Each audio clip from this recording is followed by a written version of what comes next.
The Vision High School Sports Beat is brought to you by the 11 locally owned Vision Automotive Group dealerships, offering Buick GMC, Dodge Chrysler Jeep Ram, Hyundai, Kia, and Nissan, and the resale division, with locations in Webster, Henrietta, Penfield, Fairport, Canandaigua, Ontario, and Palmyra, and online at visionauto.com.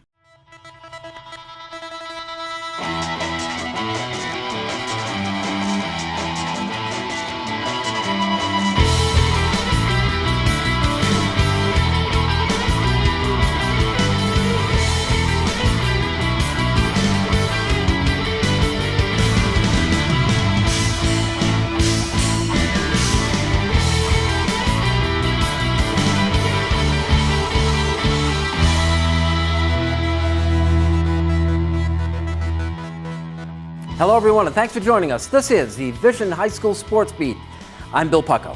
We're on location this week at the new Vision Nissan in Greece, located on West Ridge Road, right next to Kohl's. Each week at this time, we take a comprehensive look at sports in Section 5 in Monroe County, beginning with our honor roll of high school teams. At number 3 this week, McQuaid basketball. The Knights played to the state semifinals. Anthony Iglesias had 21 points against Half Hollows Hills. McQuaid finished at 17-9. At number 2, Irondequoit boys basketball. The two-time sectional and defending state champions advanced to the state semis in its encore season. The Eagles finished 22-4 after losing in the state Final Four to Amityville Memorial. And at number 1 this week, North Star Academy got to the state Class C finals this year before losing to undefeated Lake George. It's the same team that beat the Knights last year in the state tournament. North Star spotted Lake George a first half 17-point lead and then finished just 1 point behind.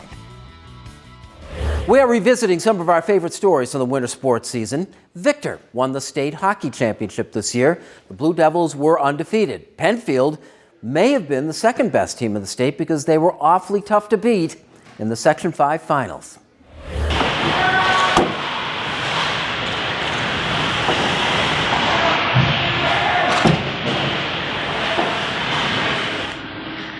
Chase Erlin is Victor's last line of defense. The goalie backing up a talented, senior-laden hockey squad that went through the first 13 games of the season undefeated. Success that included a 4-day stretch where the Blue Devils played games at Skaneateles, at Salmon River, and at Messina. Through those 13 games, Erlin has stopped 279 of the 290 shots he faced, owns a 0.84 goals against average, and like his team, has yet to lose. I was always a bigger kid, a little pudgier guy, I started playing forward and attack for, both sports, little offense got, in youth, I was playing a little offense, but eventually, I saw it on TV and I liked it a lot, so I, started down in my basement with my dad and my uncle, so they just kind of started ripping shots at me and I just kind of stuck with it, so. He's a unique individual, special young man that is all about the team and, very humble, very modest, doesn't want all the attention. And, he's going to do a lot of the things that go unnoticed to help him become the best overall person, not just the best hockey player, but he does a lot of things to make sure that he's the best person he can be. And if it seems like Erlin is having fun, it's because he is. And that's partially fueled by his missing most of the last hockey season injured. I've never really had a sport taken away from me before, so it gave me a little bit of perspective, and enjoy it while you can, because, things are, I could have got injured this year again and missed it, or, I know other people have gotten injured senior year and they missed their sport, so it made me appreciate it a lot more and a lot more love for everybody. Back for his senior year, Chase is making the most of it. Yeah, it's definitely, I knew when I got injured last year, I was talking to coach and he's like, if it was going to happen, I'm glad it happened, junior year, not senior year, so it still gave me, enough time to get healthy, and then lacrosse season, then back for senior year for a year, yeah. Erlin's presence between the pipes affects the way the Blue Devils approach the game. Consider that there are 8 teams in Section 5 which outscore Victor, but none play better defense, and no other is undefeated. Erlin provides a safety net. We rely on Chase more than anything. Like last year we didn't have him and we struggled a little bit, but now that we have him back, we can just rely on him that much more. He makes that big a difference, doesn't he? Oh, he makes a huge difference. He's the best goalie out there. It really boosts everybody's confidence knowing that even if you make a little error here or there, you got Chase behind you to back you up. So it really allows everybody to play more confident, which allows us to play better as a team overall. No, it's good. I'm glad they have that faith in me. But it is stressful at times, and it's a little nerve-wracking, but it's okay. It's why play the sports, the high-pressure situation. So it's good though to have those guys trust in me. While Erlen is a full-time goalie, he is not a full-time hockey player. He backstops the championship Victor lacrosse team too. In lacrosse, Coach Andre always gets on me about how I play lacrosse like a hockey goalie and vice versa. Yeah, so I definitely think they help out. I'm often in lacrosse, I'm going down to my knees, and I think in lacrosse, the communication aspects help me communicate out here. Victor won back-to-back Class B hockey titles before moving up to Class A last year, and without Erlen, lost to eventual champion Pittsford in sectionals. In a highly competitive classification, those teams could yet meet again in postseason play, with Erlen this time. We have great leadership, a huge senior class, and all these seniors contribute. And we knew we had a crew that was ready to kind of, batten down the hatches and really get after it in the off season. And these guys have been playing together for a long time, and they're a great group of kids that want to compete. Our practices are they're very intense, and you cannot not get better wherever you are in the depth chart at our practices because guys compete so hard. So we have a lot of returners this year, which is led to a lot of team chemistry, and even the younger guys are contributing to that team chemistry. And Coach always preaches being one tight-knit pack and family, so we just kind of live by that. And it's really helped us this season so far, and leading to some good results. So we're going to keep doing that.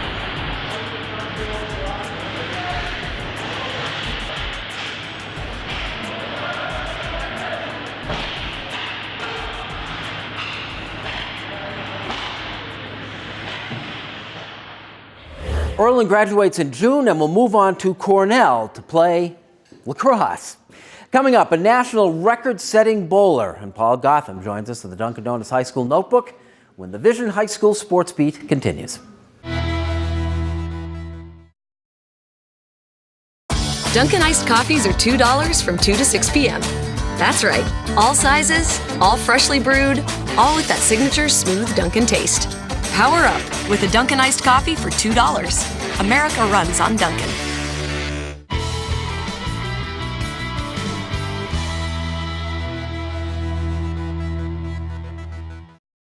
Welcome back to the Vision High School Sports Beat from Vision Nissan, Westridge Road in Greece. It is time now for our high school notebook, our Dunkin' Donuts High School Notebook. And joining us, Pick and Splinters, Paul Gotham. PickandSplinters.com. What do you got on the website this week, Paul? Are we going to be turning the page now, and we're going to start having some baseball previews?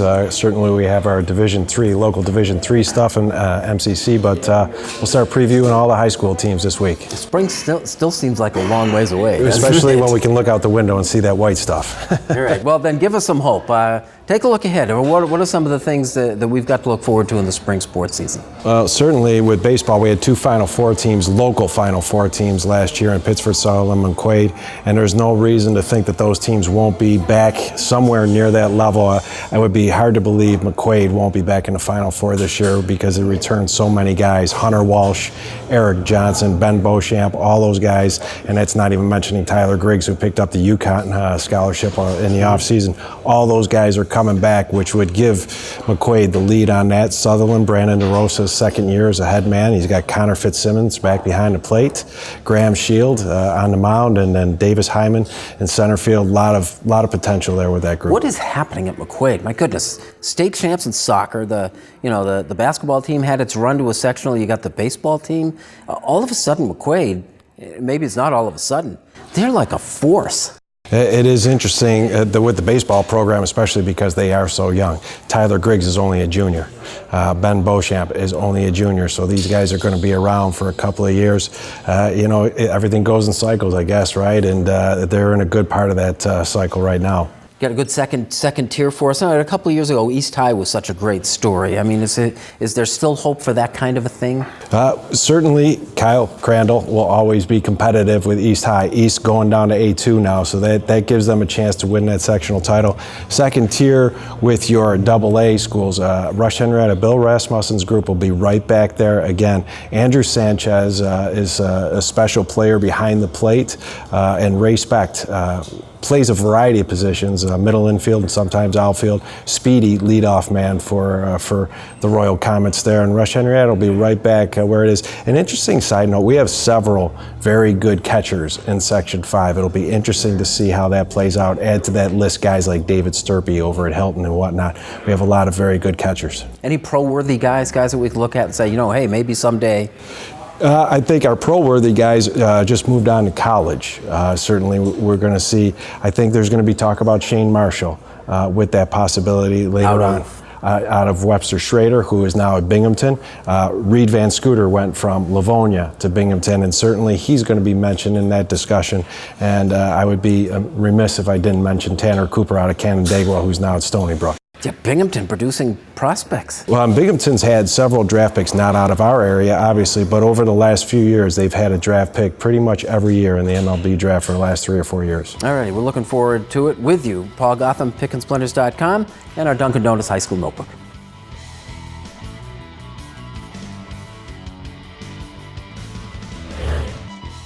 Coming up, we salute our Wegmans Make the Grade nominee with Kim and later Elena Carr's Moment in the Spotlight when the Vision High School Sports Beat continues.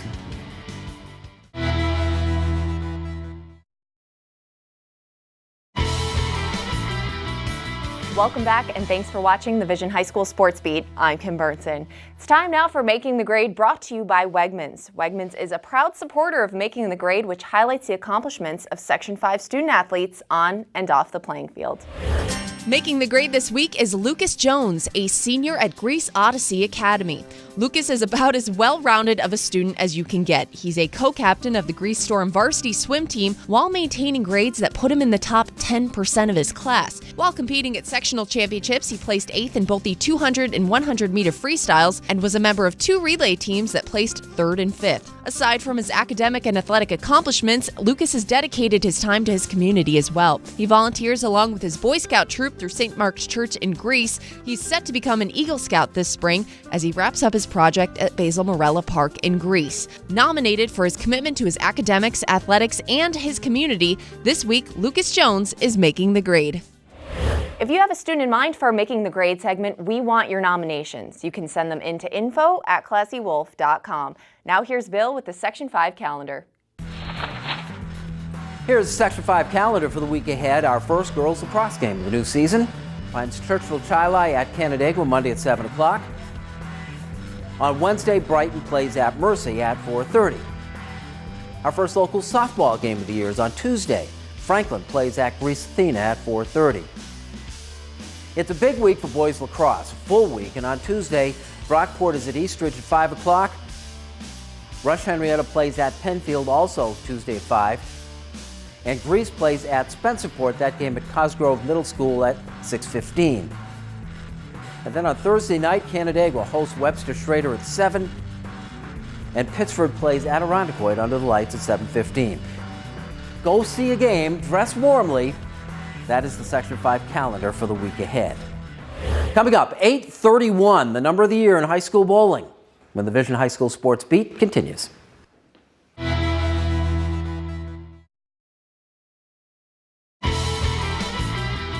Welcome back to the Vision High School Sports Beat. We're on location at Vision Nissan West Ridge Road in Greece, right next to Kohl's. I'm Bill Pucko. Here's our honor roll of high school athletes. Number 3 this week, Miles Brown. North Star basketball. Miles finished up his junior year after eclipsing the 2,000 career point mark with games of 20 and 25 points in the state Class C Final Four. And number 2, another prolific scorer with 3 years still ahead of her.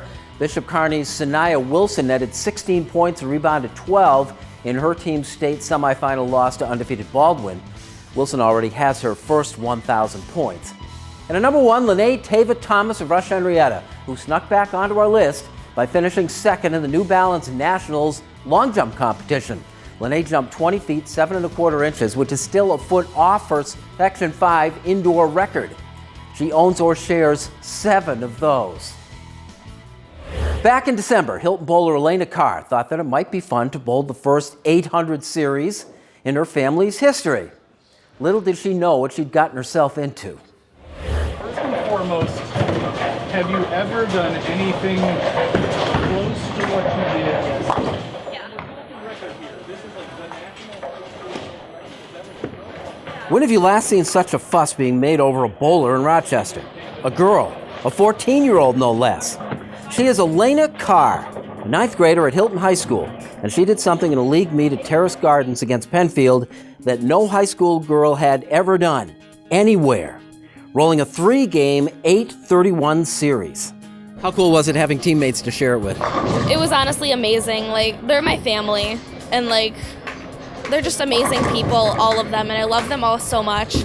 And like having my actual family and like my bowling family there, like all my friends even from different schools were there, because it's high school, and it was an amazing feeling. The historic run began with an opening game 265. Elena followed that one by successfully pursuing her first perfect game, a 300. The key to getting one? I have to focus on one thing at a time, like my mark, to get my ball out there on the lane.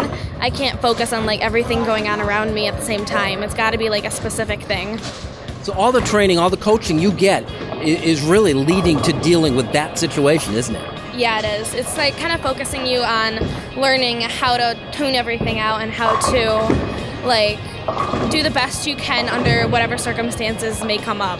By like the second shot in the 10th frame, and then the third one, I was starting to shake a little bit because I really wanted it for her. So, and it's sort of been like that for the other 300s that I've seen in my time on the lanes, where you start getting really jittery for the person, even though you're not the one that's bowling. Carr got her 300 game, the first and only in the Monroe County League this year. That gave Elena a shot at an 800 3-game series and a Hilton team record. Well, after the first game, which was a 265, I was like, okay, I'm on course, I can do it.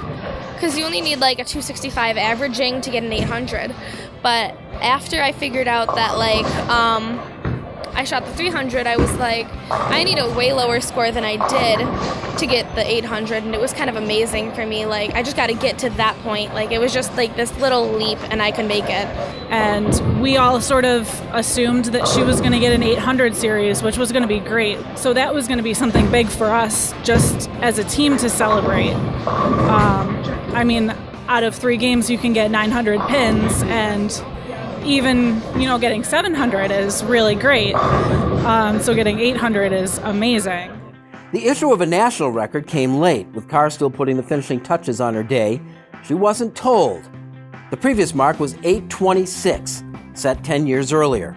Elena rolled an 831. She was told of the record by her brother and biggest fan, Brad. And I just look and I'm like, oh, she's got a chance to break that. I hope she can do it. Just keep her mind off bowling and let her throw the ball the right way. God, it's a national record, you know? I can't believe it. It's still surreal for me. Even though I didn't throw it, I still feel like I'm a part of it, if you know what I'm saying. It's just amazing. This team is just such an incredible family. Everybody loves each other. They get along so well, and I think that really fosters excellent bowling. Elena Carr still has 3 years left at Hilton. The 831 series lifted her league-leading average to 211, and the sky is the limit. I can't believe that she did it at this young of an age. I know she's had aspirations of throwing her first 300. I know she's always wanted to beat me to the first 800, and seeing her do it at the same time was pretty remarkable. I'm more confident in myself now, as far as knowing that I have reached that milestone, and the fact that I can go further, and like I know in myself that I have the capability and the possibilities to do it again, and like however many times the opportunity may rise, because I've already done it once. So I've proved to myself that I can already do it.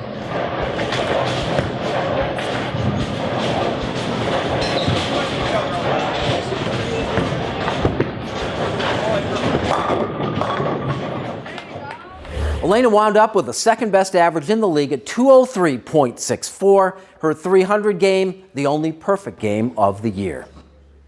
We would like to thank our sponsors, especially the 12 dealerships of the Vision Automotive Group, and especially this one, Vision Nissan in Greece.